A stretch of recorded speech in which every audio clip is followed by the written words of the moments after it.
Vostè va a hospitals públics? Jo he anat a l'Hospital de la Vall d'Hebron. I acostuma a anar a hospitals públics? He anat pel meu marit i he anat per un fill. Bé, molt bé, cap problema. Esclar, el que passa és que en aquest cas sí que nosaltres ens fan passar endavant. No sé si això és un privilegi o què, però pel fet del meu marit és metge. I després, doncs, president. I encara que ara no sigui president, però li donen un seguit d'avantatges. D'avantatges. Quina i després sort, per doncs. Coneixences. I les seves retallades, què en pensa vostè? Les retallades. Les retallades són útils, les retallades. No són retallades, són estalvis.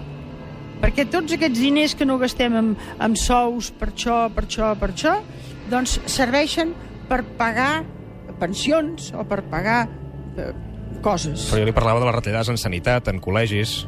Miri, la sanitat funciona molt bé. Vostè ha vist actualment, dels últims 2 anys, alguna manifestació de sanitat? Home, hi ha hagut algunes. De sanitat? Sí. Sí, però la gent ho comprèn. Jo em sembla que la gent ho comprèn.